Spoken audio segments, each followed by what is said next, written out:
Good morning, my friend. I'm Dr. Lee Warren, and I am so excited to be with you today and grateful. It is Tuesday, and today there is an incredible new book releasing into the world, and it is called The Perilous Fight. Perilous Fight is written by Dr. Ben Carson. Dr. Ben Carson, of course, world famous neurosurgeon, kind of notable for being the pediatric neurosurgeon that separated Siamese twins born connected at the head. Dr. Carson was the chief of pediatric neurosurgery at Johns Hopkins for a long time. He went on to a career in politics, was the Secretary of Housing and Urban Development under President Trump. And now he runs an organization called the American Cornerstone Institute, which is built to champion conservative solutions to our nation's toughest challenges. It's guided by the cornerstones of faith, liberty, community, and life. And they're attempting to strengthen the bonds that hold this country together by promoting conservative, common sense solutions to the issues that are facing our society. These four cornerstones, Dr. Carson believes, laid the foundation for the greatest nation the world has ever seen, and promoting them and preserving them can secure the United States of America as a beacon of hope and freedom for generations to come. Well, I've got Dr. Ben Carson on the show today, one of the only other neurosurgeons I've ever had. You heard Joe Maroon recently on the show.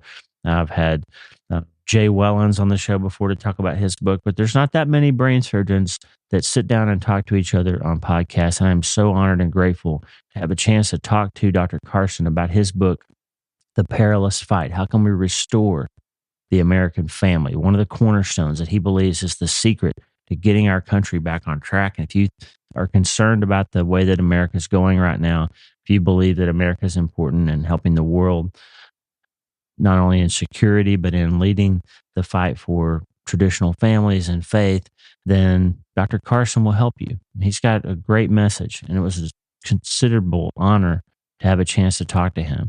And so without further ado, I want to bring you a conversation with the incredible, world-renowned pediatric neurosurgeon, Secretary of Housing and Urban Development, American Cornerstone Institute founder and leader, and New York Times bestselling author, by the way, Dr. Ben Carson. But before we get into the conversation with Dr. Carson, I have a question. Hey, are you ready to change your life?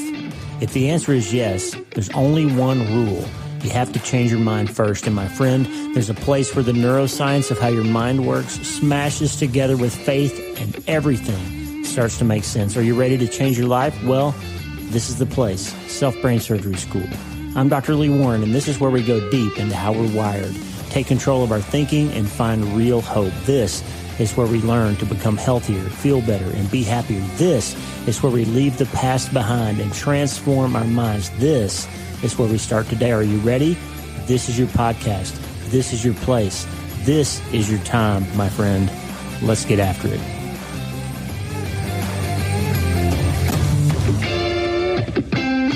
Friend, we're back, and I'm so excited to introduce to you somebody that I've been following for many years. You've heard his name. You may have seen movies or read books that he's written. Dr. Ben Carson is here with us today. Dr. Carson, welcome to the show. Thank you.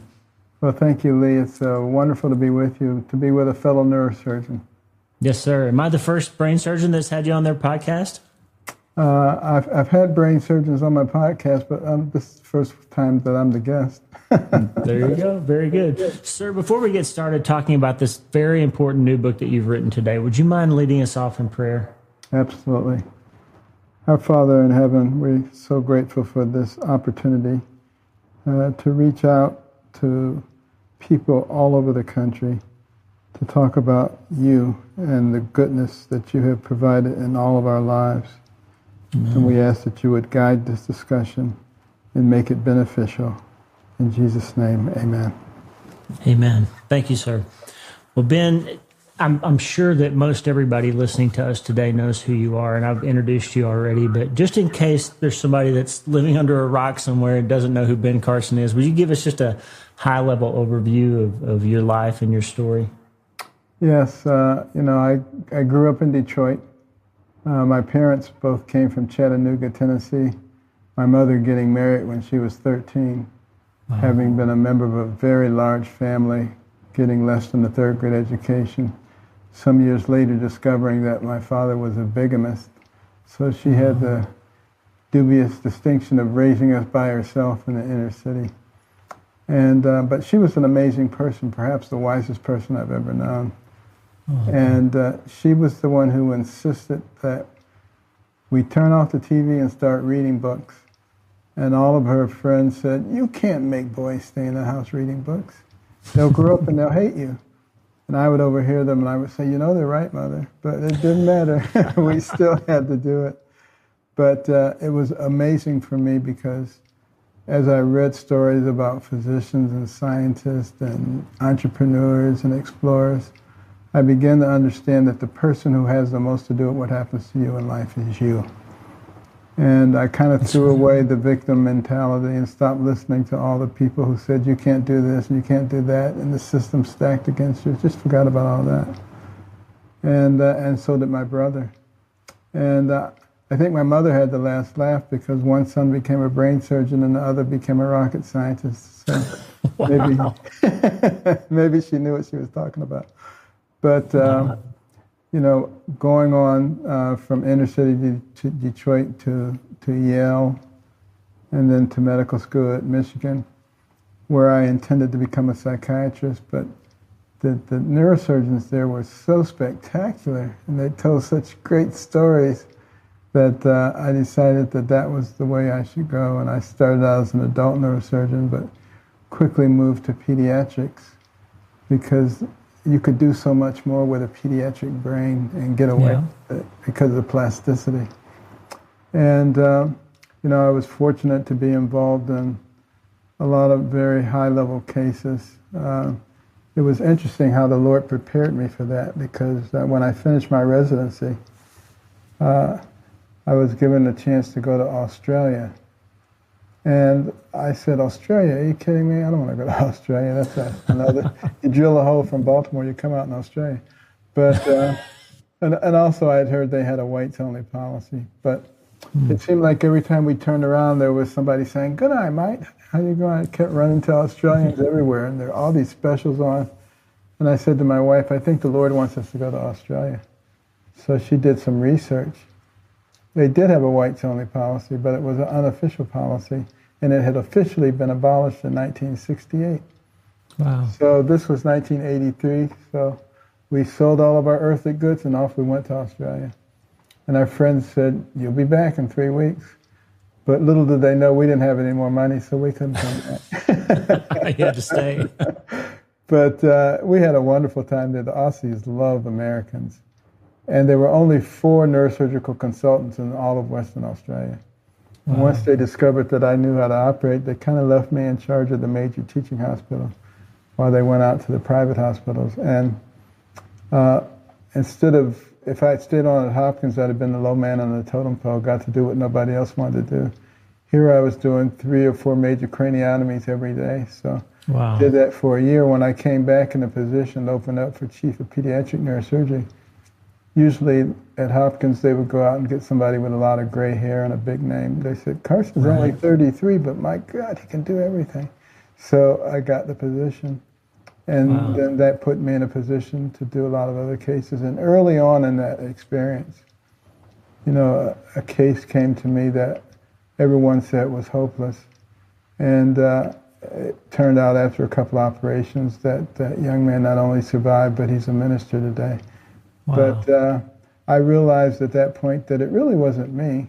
I said, "Lord, I'll be the hands from now on. You be the neurosurgeon." And that's when all kinds of amazing things started to happen. And then I predetermined when I was going to retire from neurosurgery because someone told me that neurosurgeons die early. And I didn't believe it, so I wrote down the name of the last 10 neurosurgeons I knew who died, calculate the average age of death, and it was 61. So I said that I'm going to retire when I turn 61 if I'm still alive. But I failed retirement, ended up in government. And then after those 4 years in government as the Secretary of HUD, I decided now I could really retire because I know how to do it. But seeing the direction of the country, I said I would have no fun at all playing golf all day or cruising around the world. So I said I will get this organization started, the American Cornerstone Institute. and some very talented people from HUD joined me in the endeavor to emphasize those cornerstone principles that made America great. Our faith, which allows us to interact appropriately with each other. Our Judeo-Christian values say, love your neighbor. Not hate your neighbor, not cancel your neighbor if they have a different sign. Cornerstone of liberty, freedom, which is the thing that drew so many people to this country from around the world. Yeah. The cornerstone of community, learning how to work for the common good. We had people from every place. Many times they didn't even speak the same language, but they knew the concept of community. If it was harvest time and somebody broke their leg, everybody else harvested their crops. No questions asked. They didn't care what their religion was or what their politics were. That was the kind of thing that really made us strong. And then the cornerstone of life. From the womb to the tomb, respect for life. And as we moved away from that respect, look what's happening to us as we spiral downward. Right. And we clearly have to address that before it's too late. And then we have the Little Patriots program, concentrating on the kids. We call it the inoculation to indoctrination, because the Marxists, like Lenin said, give me your children to teach for 4 years, and the seed that I sow will never be uprooted. And you see why they're so active in our public school system. Yeah. And then we have an Executive Branch for America program, which teaches people how the government works, because we're trying to encourage particularly college students to go into government with a conservative bent. Because if everybody with a conservative bent says, it's a swamp, it's horrible, I don't want to get involved, who's left to run everything? So we really have to address that before that becomes a crisis.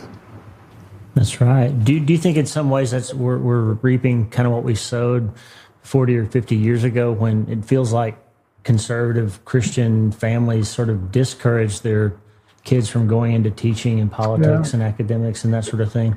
To a large degree. And also, people have become silent. One of the things I discovered when I was running for president is I traveled all over the country, to the smallest little hamlets of North Dakota and Alabama to the largest cities, is that most people have common sense. What they lack is courage. They'd rather stand in a corner and stare at the floor and hope no one calls them a nasty name than to stand up for what they believe in. And you really cannot be the land of the free if you're not in the home of the brave. And we spend a lot of time talking to audiences and trying to get them to understand it. You got to get involved. You can't just turn your back in indifference and expect for us to be able to maintain this country. And that's what Benjamin Franklin meant when he came out of the Constitution Hall in 1787 after a very arduous and contentious discussion, and they finished the Constitution. And a woman said, "Sir, what do we have here? A monarchy or a republic?" And he said, "A republic, if you can keep it." We've kept it for over 240 years. We're as close to losing it now as we ever have been. And we really have to wake up pretty quickly. Amen. Now, you've just, in the light of all these things that you're talking about, Ben, you have written a new book called The Perilous Fight. And it really is it's an eye-opening sort of clarion call to defend and try to restore one of those cornerstone values that this country was founded on, the family. So talk about the family for a minute. Absolutely. Well, when you're talking about the key basic building blocks of a society, you're talking about the family. The family builds the community, and the community builds the state, which builds the nation. So if you want to fundamentally change a nation, and you're smart, you go for the foundation, and that is the family. So we've seen not only indifference to the family, we've seen a direct attack on the family. You see how Hollywood minimizes the traditional nuclear family as being unnecessary, maybe even harmful, and they elevate the less traditional types of families as the ideal, and then they try to confuse the children. And our educational system tries to usurp the authority of parents. And you see a lot less traditional marriages, far fewer nuclear families, massive number of divorces. And interestingly enough, you can find all of that in the congressional record from January the 10th, 1963. I go through all the details of all of that in the book. Congressman Herlong of Florida wrote the 45 Goals of Communism in America. And you can see that they've accomplished almost all of those things. And that's what Eisenhower was told by Khrushchev over 60 years ago. He said, your grandchildren's children will live under our system, and we won't have to fire one shot. They knew what they were doing. We think we won the Cold War, but maybe we better rethink that and recognize that we're being manipulated. That's right. When you talk about Marxism, I mean, I think a lot of people hear that and they think, you know, boots and Red Square and all of that. But to unpack what cultural Marxism is and help us understand that, it's not a conspiracy theory. It's a real thing that's happening. Well, what it basically is in a nutshell is turning over control of your life to a governing body. And it's completely antithetical to the principles of the founding of this nation. And we really are the ones who stand in opposition to it. Our system does. If you ever want to have a one world government, you got to bring the United States of America into submission. That's right. You're never going to do it with nuclear weapons or other kinds of military forces, but you can do it from inside. And that's why an attempt is being made to divide us on the basis of race, age, income, religion, gender, politics, you name it, and get the people fighting and being at each other's throat all the time, unable to focus on what is really important, and you can destroy that society. And that's exactly what's happened to the United States right now. And a lot of people are worried about it, and a lot of people have sort of thrown the towel in and said, well, you know, we've had our 250 years, that's about as long as most empires last, so I guess it's somebody else's turn. It's not somebody else's turn. I think Alexis de Tocqueville put it very well. In 1831, he came to America to study our system because the Europeans were fascinated. They couldn't understand how a new nation, barely 50 years old, was competing with them on virtually every level. How in the world was that possible? And he looked at our government and was very impressed by the fact that we had a system of checks and balances. And he looked at our business environment and was very impressed with the way that we encouraged entrepreneurship and innovation.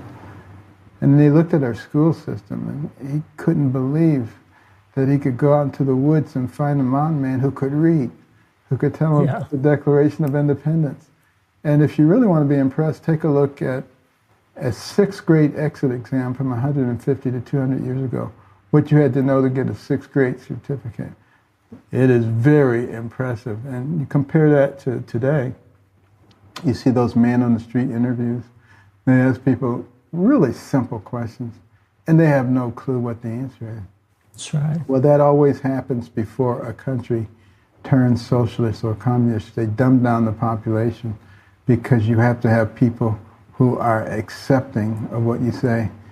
And you can just say anything. It doesn't matter what their eyes or ears see. You just say it and they say, okay. Like you say, the southern border is secure. It's not a problem, even though there are millions of people coming across, including terrorists. Yeah.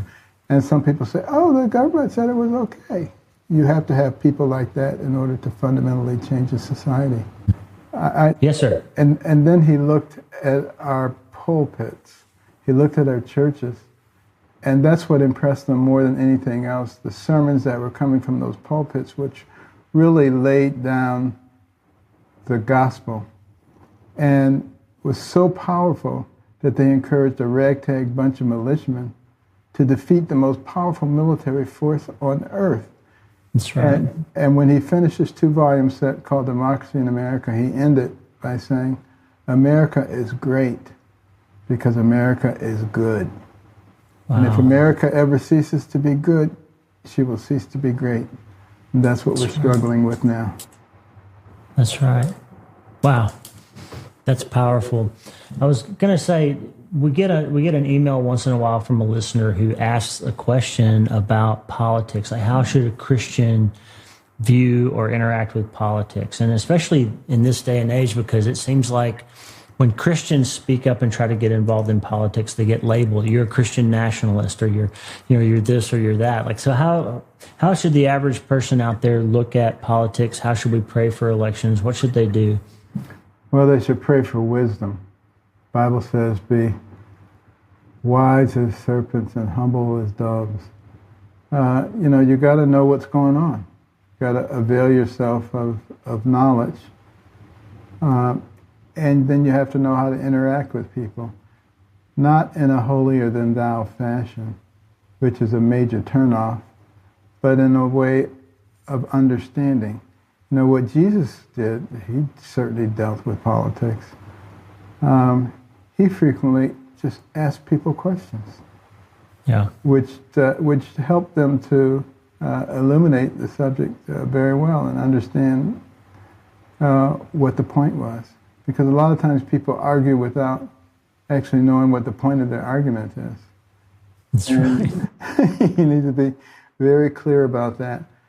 And Christians need to recognize that your objective is to glorify God. Like it says in Matthew 5:16, let your light so shine before men that they may glorify your Father which is in heaven. Not to glorify yourself, not to glorify one party or the other. To do what is right and always to advocate for what is right. And if you let that be your guiding light, it uncomplicates your life. That's right. That's beautiful. Talk about the family. You share some statistics and some data in this book, The Perilous Fight, which, by the way, is available everywhere books are sold today. You're going to hear this on the day the book comes out. Dr. Carson has done a tremendous job at showing us what the family is and what it should be and what's happening to it in American society and how that's threatening our way of life. So talk about some of the things that have happened over the last 50 or 75 years to the family and what we can do about it. Well, what's interesting is you can look at the work of the conservative study organizations or the liberal organizations. They both come to the same conclusion, and that is that children who are raised in a traditional nuclear family with mother and father do much better on every measurable point than children who are raised in non-traditional settings. And that's one of the reasons that we really should have policies and things that facilitate the formation of families. That's right. Instead of denigrating the family. You know, you may remember how starting about 40 years ago, all the sitcoms made the father like a doofus of some type. That's right. And, you know, the mother was always the superhero juggling a career and managing a household. And I think people kind of take that in and inculcate it into who they are. So we have a lot of men who have become convinced that they're not essential parts of the family. You know, they donate their sperm and they're gone. And they don't feel any responsibility toward the children or toward the family unit at all. And many of them feel inferior. They feel that they're not needed anymore. A lot of things that have happened in the women's movement reinforces that thinking. And then you have thrown on top of all of that gender confusion, which has become very big these days. Yeah. And think about what that does to the children. Children are just amazing gifts from God. You think about the fertilization of that egg. You got the male sperm with 23 gametes and the female egg with 23 gametes. And then they come together, and all of a sudden, you got 46 gametes, you got a zygote, just like that. And the brain cells start forming immediately, millions of them every day. But that's still going on when the baby is born. Yeah. And that's why newborn babies sleep 20 to 22 hours a day. That brain is developing so fast. And it continues to develop into the 20s. So now we take this developing brain and we're asking them to decide age 7, 8, 9, 10, are you a boy or a girl? Well, keep in mind that children are naturally curious and are very suggestible. That's right. So when you hit them with that kind of responsibility and try to exclude their parents from the decision-making process, I think it qualifies as child abuse. They're not ready for that. Their brain is not ready for that. But those are all the kinds of things that undermine traditional families, because in many cases those kids are told, don't tell your parents about what we're doing. That's right. And, you know, they can't even go to the dentist and get work done in their teeth without parental consent. So how in the world are you going to be giving them hormones and doing all these things to affect their psyche without their parental consent? But that's what's happening in our society today. The authority of the family is being usurped and changed. And while I'm talking about the transgender stuff, you know, we're just not thinking logically anymore. When you think that a man can come into women's sports and that's fair, that's no more fair than in boxing not having weight categories and having a 250-pound heavyweight and a featherweight fighting each other. That doesn't make any sense. That's right. And we're seeing real harm being done, not only to young girls and their self-esteem and all of that, but to their physical bodies. We're seeing people get injured and, you know, seriously hurt by men who are competing against them, who are much bigger with lots bigger bone mass and muscle mass. It's not fair. No, it totally isn't. And there are a lot of unfair things that are going on, and I think a lot of people are becoming cynical, but what we're encouraging people to do is, instead of becoming cynical and throwing your hands up, become informed. Recognize that you have a sphere of influence. There's no one who doesn't have a sphere of influence. In some cases it may be small, in some cases very large, but use it effectively. And if we all start using it, look at the impact that it can have. Take a look at Jesus and his 12 disciples. Look at the incredible influence that they had over the course of time. That's right. So what should people do, the person out there who's concerned about what's happening in the family and in our country, what should people do? What would an average person do next if they're concerned about this? Well, they need to get engaged in conversation. We're told from the time that we're children, whatever you do, don't talk about religion or politics. Those are the exact things we need to be discussing. We need to be talking about how we relate to those things, because evil functions best in darkness. They don't want to be exposed in terms of what they're doing. The best way to do that is not have people talk about them. It's like Satan. You know, Satan wants you to think that he's a little guy with a pitchfork and a red tail and horns, because that's ridiculous. And then people say, oh, that's a bunch of bunk. But if I were Satan, I'd do everything I can to make people think that I didn't exist. That's right. That's right. So get involved, ask questions. So the Perilous Fight is really a look at the traditional American family and our values and how those families are put together. And then it's a look at the fact that the decline in the American family is not really just an organic thing that's happening over time, but it's a planned and intentional process by those that would see this country fail. So talk maybe for a second about the pathway that has led to the decline in the family and what outside forces are involved in that. Well, it's the Marxist ideology that has infiltrated the teacher unions, that really have infiltrated almost every place now. You see Wall Street, you see the boardrooms, DEI, all of these things are Marxist ideological facets.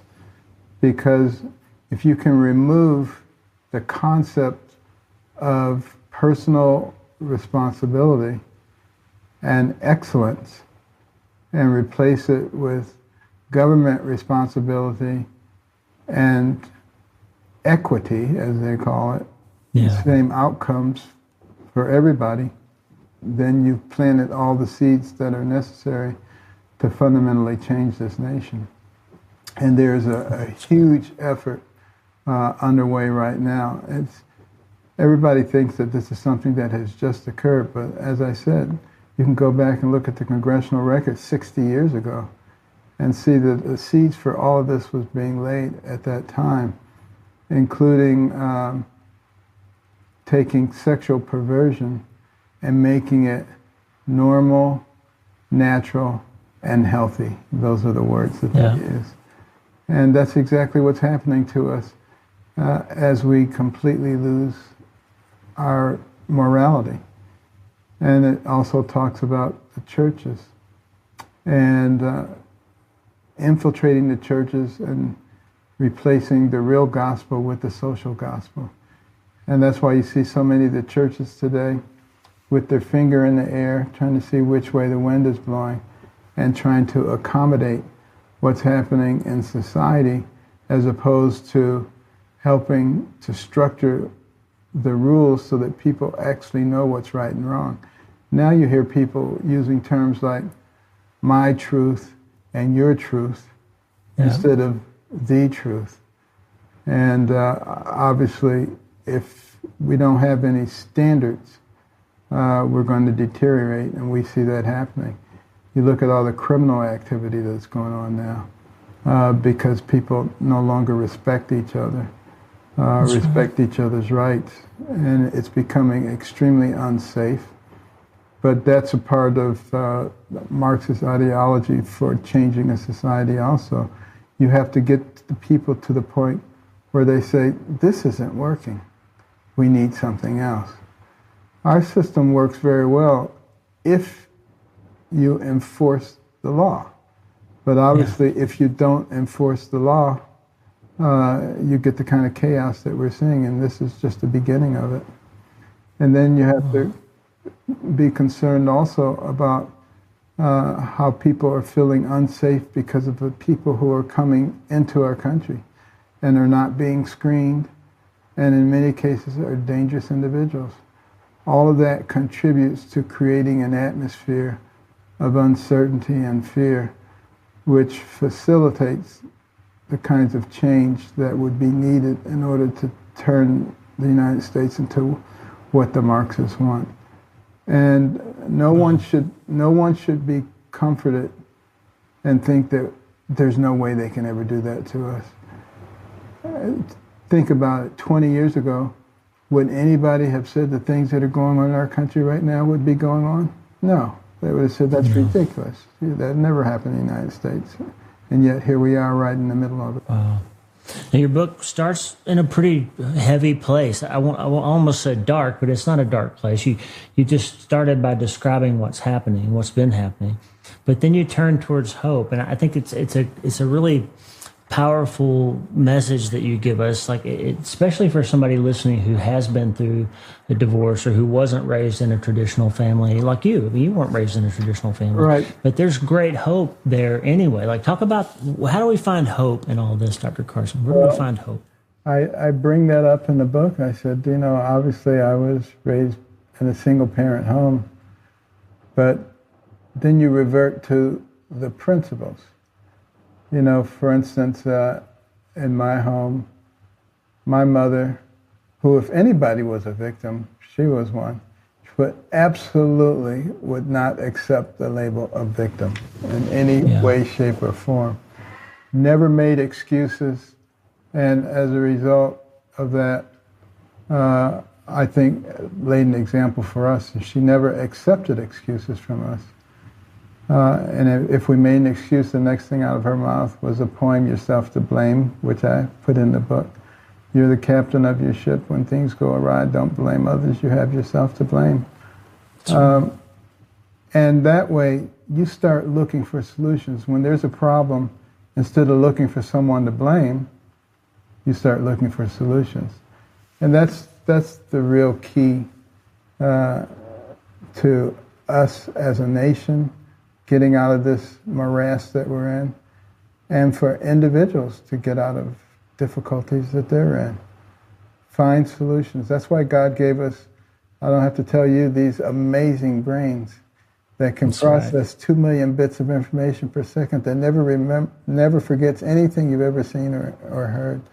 I mean, the human brain is just an amazing organ system, and it was given to us by our Creator after His image. So the things that we're capable of are pretty amazing. What's your vision? What's your prophecy for America? I mean, you've been in the fight. I mean, you are in the perilous fight. You're leading the way there. So what do you think God has in store for the United States? Well, they say it's always darkest before the dawn. That's right. And sometimes it has to be pretty dark before people can see the light. I think we're there.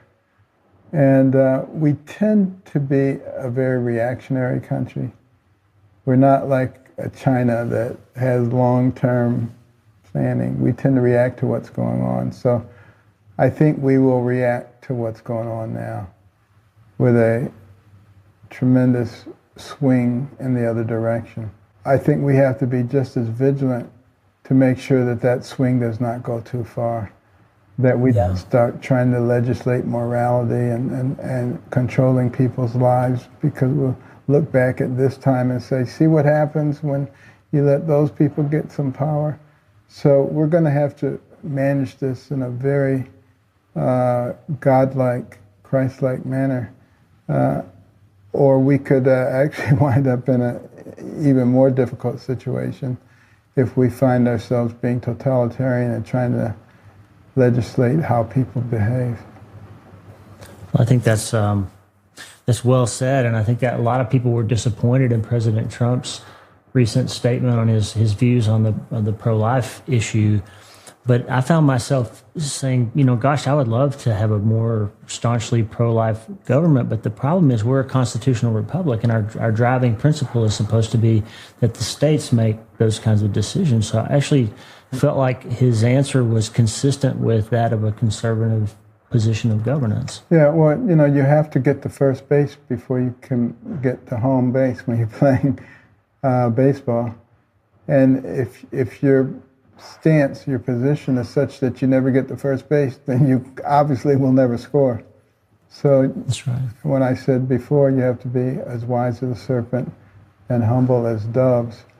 And that's where we ask God for His input and to guide us along the way. Because, Jesus was amazing when you read His life. And you see the kinds of people that He associated with are the kinds of people that people would say, don't associate with those people, those are bad people. But then He said, who needs the doctor? The sick patient or the well patient?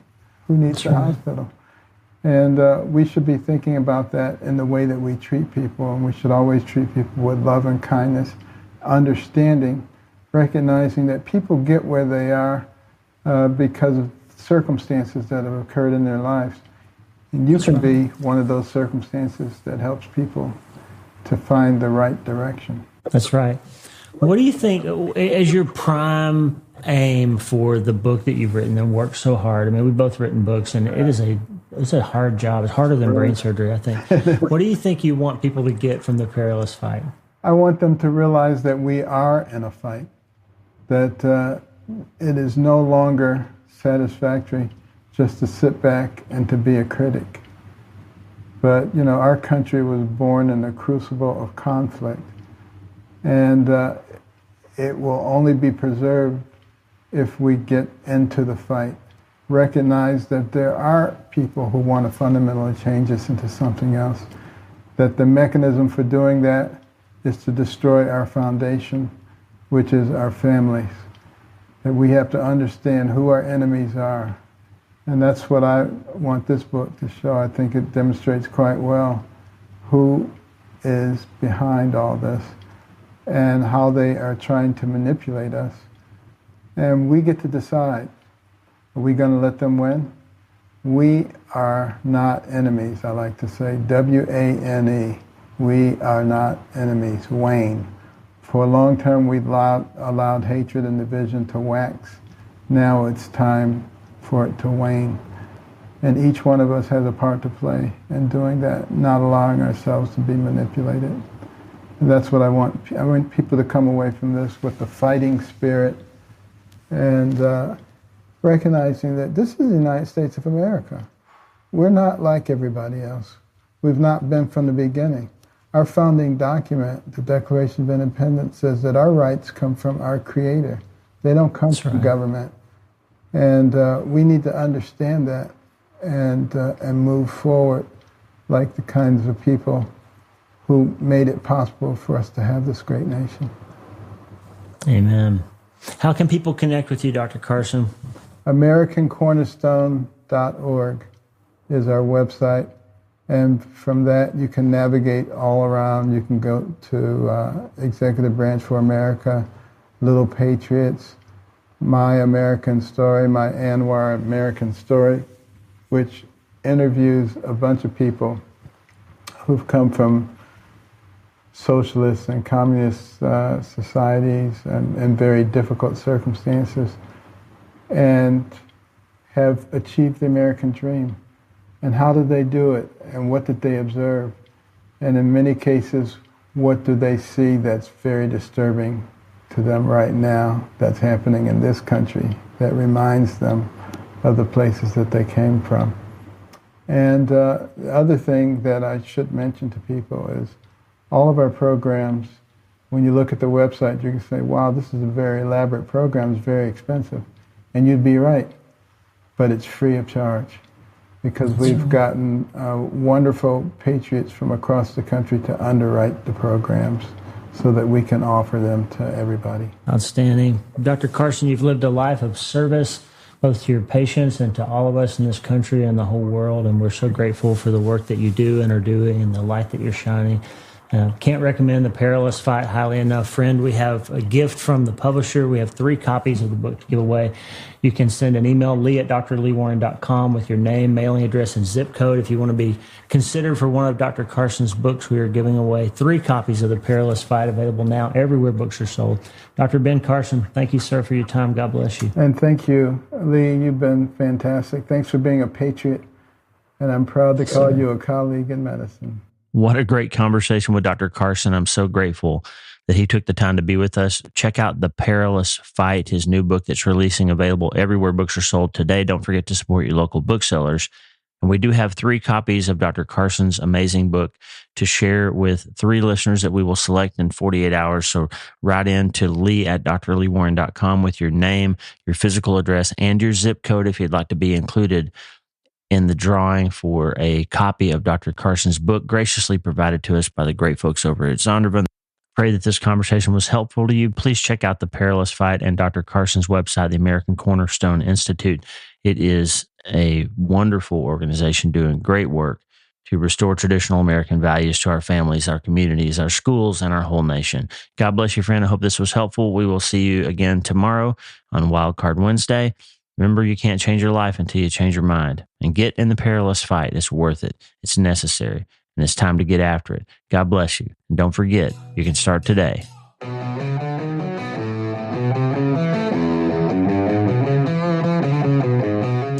Hey, thanks for listening. The Dr. Lee Warren podcast is brought to you by my brand new book, Hope is the First Dose. It's a treatment plan for recovering from trauma, tragedy, and other massive things. It's available everywhere books are sold, and I narrated the audiobooks. Hey, the theme music for the show is Get Up by my friend Tommy Walker, available for free at TommyWalkerMinistries.org.